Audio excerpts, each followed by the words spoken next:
So this is going to be a little bit of a different message. This is more of a testimony, um, you know, my personal testimony at that. And, it's the right time, as I mentioned in the post the other day. It's the right time for me to do this. And real quick, I'll just share that it's the right time because this is not, just quick disclaimer, this is not meant to bash anyone. This is not meant to talk down on anybody. This is me speaking, truthfully on my life and on my experiences and, whatever kind of role that others kind of view themselves as, if they're a part of the story or if they're not, how they view the other people, then, that's out of my hands, that's out of my control. You know, um, this is really just honestly a platform to help, show that this is the space and this is the platform that we are building a community where people can be open and honest, and to also have people feel that do feel like they are alone in whatever situation that they're going through, that it's a reminder that they're not alone. They're not the only ones experiencing or that has experienced what they're going through or what they have been through. And for those people that, like I was once myself, that are a little bit hesitant to speak up or use their voice, to encourage them to do so. And also, this is me taking my own advice, what I share with you all, and implementing it in my own life. So, with that being said, yes, this is a testimony. In the past, I'll say 6, 7, maybe even 8 months, I've been on a different course in my journey. I've been doing a lot of self work, a lot of self healing, um, looking for guidance, looking for direction, just honestly being open and honest with myself, with the man in the mirror. And do I like what I see? Do I like my situation? Whether it's my living situation, whether it's my love life, whether it's my relationships with family members, and what can I do to change what I see if I do not like it? Um, what would I that's in my control? What can I, do differently to better myself, become the best version of myself, all of that. So, with that being said, I did want to talk on a few topics.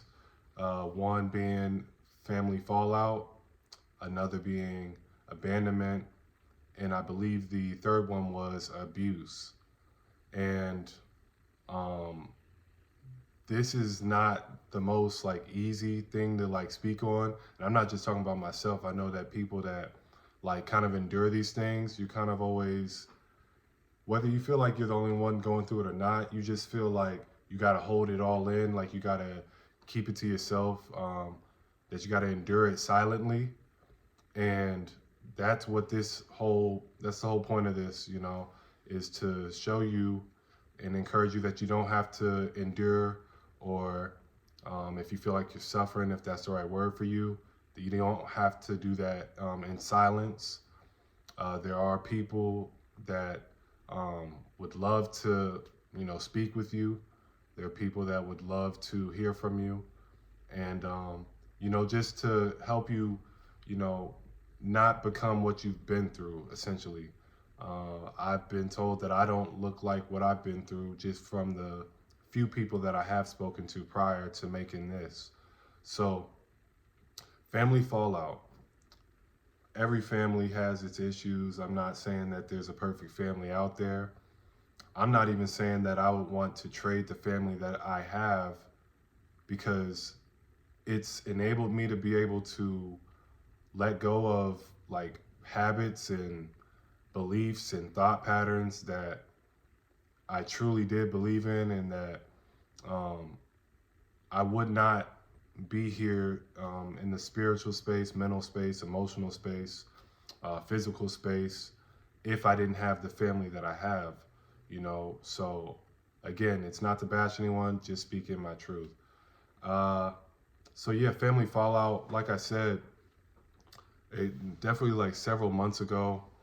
Um, you know, I had an altercation with a brother of mine, and things got physical, and it actually resulted with me having, you know, multiple injuries and all these different things. But the major one was a concussion, and um, not only that, but I mean, I've had a concussion before playing basketball, being an athlete. This was the first time that I ever got a concussion outside of the basketball floor. This was the first time that it was obviously from a family member. And also, with that being said, me and my brother that I'm referring to, we, you know, I would say before this happened, we were pretty close, I would say. Even if you didn't really know us or our stories, you would probably guess that we're pretty close. Um, you know, just based off of our life experiences prior to that altercation. And I'm not saying that, you know, we've never had disagreements before or that words haven't been exchanged before in the past. At least when they've been directed towards me, I've been able to brush them off, sweep stuff under the rug. And not just with him, this is just the first example we're starting off with that, you know, the spirit led me to start off with. And yeah, we got into it. That happened. And quite honestly, you know, minutes later, after it was over, we happened to be in the same roof. So, you know, of course, my mother sees it. She sees the end of it, rather. Um, and minutes later, excuse me, not only that, my brother then not only does that, you know, physically and everything, which, by the way, he says that it was because I bumped him. He says it's because I bumped him, which that's not what happened, you know. Uh, Now, had I bumped him before, yes. But when that happened, when he decided to do that, and it was kind of like a sneak attack too, if I might add, um, because I was in my bedroom, like, you know, getting just going about my day. Now I'm around a staircase, and he's like, we're going opposite directions, which quite spiritually and figuratively. I haven't spoken to him since, so I don't know where he's at spiritually and mentally, emotionally, all that stuff now, because quite literally cut all communication with him. And I knew it was the right decision because I felt liberated. I felt, I didn't feel like remorse or regretful in making that decision. I felt lighter. And, you know, he he lied and said that I hit him, and that's why he did what he did. And you know, I mean, three people knows what happened because my mom, she only saw the end of it, so three people really know what happened, what took place. That's myself. I'm telling you the story and the truth right here. Like I said, I bumped him before, so I'm not trying to hide anything that I did to play a part in this. And I've already come to, you know, the conclusion, consensus agreement with myself in knowing what I did to play a part in this. That doesn't change my decision of closing communication. That's still the right decision for myself, probably for him as well. I don't know though. Like I said, haven't talked to him in like 6, 7, 8 months. Uh, so yeah, he lies, says I hit him, and like I said, three people knows what happened. Myself, deep down, he knows what happened, even though I know he's lied about it. And I'll get to that in a second, how I know. And then uh, our Heavenly Father. So three people know exactly what happened. I don't know everybody who he's talked to about it, but I know that he's talked to our sister, and that's when I said I know he's lied about it, and I'll get to it in a second. Because outside of my mom, him lying to her right in front of my face about it, really minutes after he's done it, and my mother knows who was in the right, who was in the wrong, and she only saw the end of it. Um, my father knows who's in the right and the wrong. He only saw the end of it. I mean, I'm sorry. My mother saw the end of it. My father wasn't there. My mother filled him in. So there, boom. Now, obviously, we were pretty close, like I said before this. So we spent a lot of time together. We both, you know, kind of had similar interests, whether it was sports or off the floor. And but regardless, so my sister and I, this is how I said I know he's lied about it. Besides the fact that he lied in front of my face about it, and also tried to belittle me and say a bunch of things, after doing it. Uh, just heart, spirit, all that wasn't in the right place. Now I know he's not like that 100% of the time, but I do know that he's done that more than once, more than twice, more than three times. Quite honestly, I guess, quote unquote, forgiven and moved on uh, a lot of times while still providing the same access to me. This is the first time that, yeah, I still forgave and move on, but you no longer have that same access. And, I kind of gradually did it because first it was like social media and all that different stuff. Uh, but if he was ever in an emergency or something and called me, the call would have went through. After that, it was just no, there are zero ties linking us together. And now my sister, moving on to that, so she's like in the tarot a little bit. She at least has the cards, and I not even about the altercation with my brother. I wanted to, spend some time with her. I wanted to ask that she would bring the tarot cards. Kind of the first time that I've ever really like requested and asked her to do that. I've had her do that for me in the past. Usually it was like her offering it though. This is the first time where I initiated it. Like, yeah, like I would like to do this. Could you bring this when, we hang out? And she did it, and I was grateful for her for doing that. So we're hanging out, we're doing the tarot, and this is, mind you, after the altercation with my brother. So me and him aren't speaking. Same roof, not speaking. Like, you're a stranger to me. I see you, but I don't see you, type of deal. And so I'm spending time with my sister doing this, and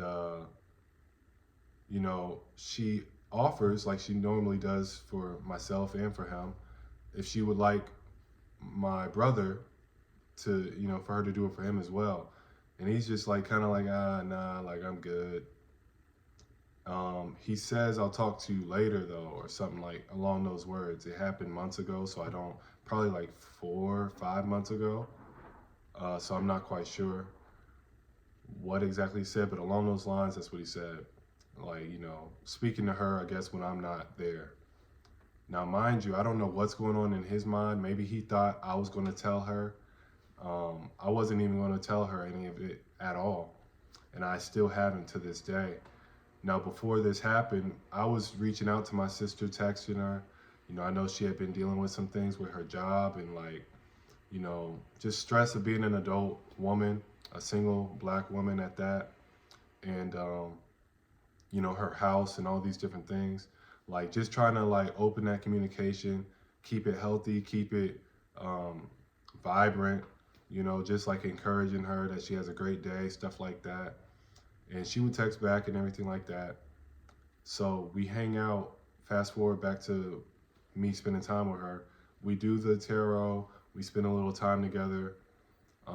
At that time, I had her camera. Uh, and so she asked for that back, gave that back to her. And yeah, so we spend time together. She leaves. And then I don't know when exactly her and my brother got together and spoke.